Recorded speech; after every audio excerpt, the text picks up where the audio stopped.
मेरे प्यारे बच्चों, आज हम लोगों को कक्षा 9 के जीव विज्ञान से देखना है लाइसोसोम।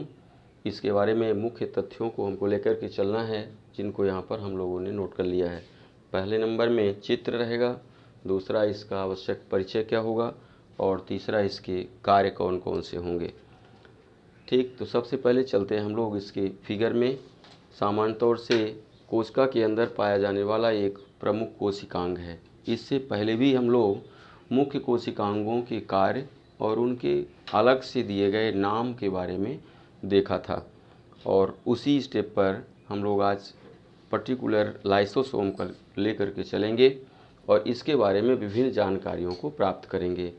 तो सबसे पहले देखेंगे, यह एक ऐसा कोशिकांग होता है जो एंजाइमों से परिपूर्ण होता है, अर्थात इसके अंदर मुख्य रूप से एंजाइम होते हैं, और ये एंजाइम कुछ पाचन काम माने पाचक जैसे आवश्यक कार्य के साथ साथ महत्वपूर्ण कार्य करते हैं, जिसके कारण इसको दो नामों से अन्य भी जाना जाता है।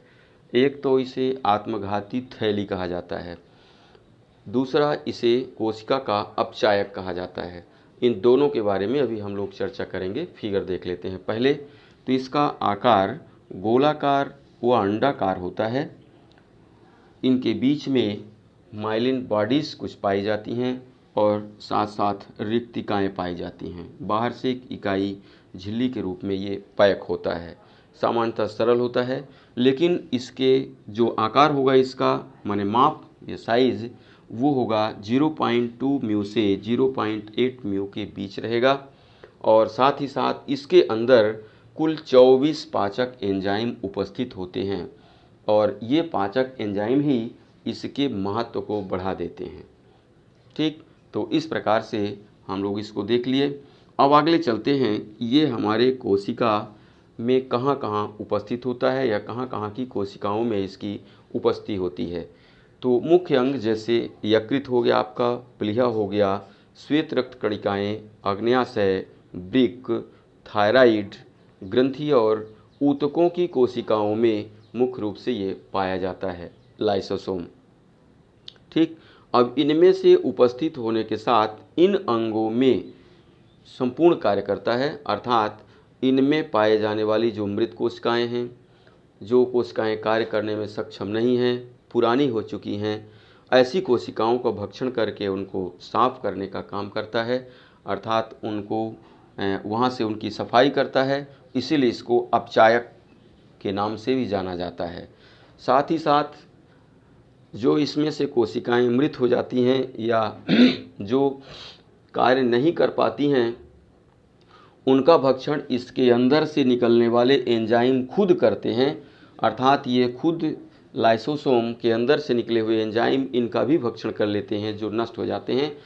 इसलिए इनको आत्मघाती थैली के नाम से भी जाना जाता है। अब इसके बाद हम लोग इसके मुख्य जो कार्य हैं उनको देखते हैं। तो इसमें देखेंगे, सबसे पहला कार्य जो होगा, ये मृत व पुरानी कोशिकाओं का भक्षण करता है, अर्थात जिसके कारण इसको हम लोग क्या कहते हैं, अपचायक के नाम से ये जाना जाता है, कोशिकाओं का अपचायक। अपचायक माने सफाई करने वाला या स्वच्छ बनाने वाला वातावरण को। तो इस तरह से ये कोशिकाओं में क्योंकि पाए जाते हैं, तो ये जो मृत कोशिकाएं हो जाती हैं या किसी कारण से डैमेज हो जाती हैं या पुरानी कोशिकाएं हो जाती हैं, कार्य करने में सक्षम नहीं होती हैं, उन तमाम कोशिकाओं को ये भक्षित कर देता है, अर्थात उनको एंजाइमों के माध्यम से पचा देता है।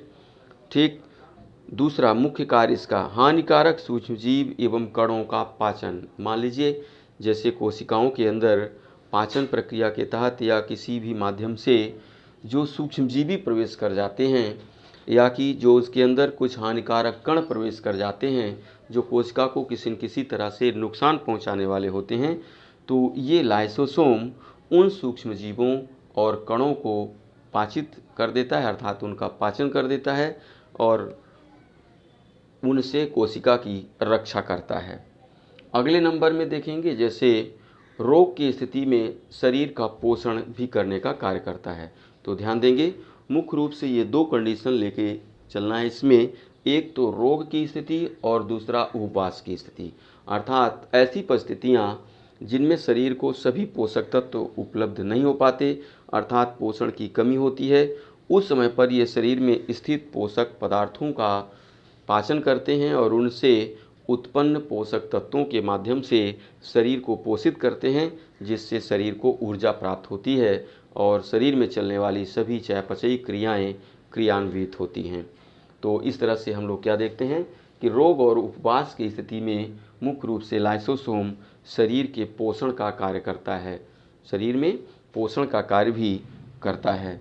अगला इसका महत्वपूर्ण कार्य रहता है शुक्राणुओं को अंडाणुओं में प्रवेश करने में भी ये सहायक होता है, जो प्रजनन प्रक्रिया को आगे बढ़ाने में कार्य करता है। तो इस तरह से हम लोगों ने देखा कि लाइसोसोम का चित्र, परिचय और इसके प्रमुख कार्य क्या होंगे। इनको इसीलिए हमने इसमें नोट कर लिया है, क्योंकि समझाने पर आप पूर्णतः नोट नहीं कर पाते, इसलिए आप जो भी कार्य और आवश्यक जानकारियां संक्षिप्त में दी गई हैं उनको अलग से भी नोट कर लेंगे अपना और इनको तैयार करेंगे। वीडियो देखने के लिए धन्यवाद। चैनल को यदि आपने सब्सक्राइब नहीं किया है तो सब्सक्राइब कर लेंगे, जिससे इसका नोटिफिकेशन आपको अगले वीडियो का तुरंत प्राप्त हो।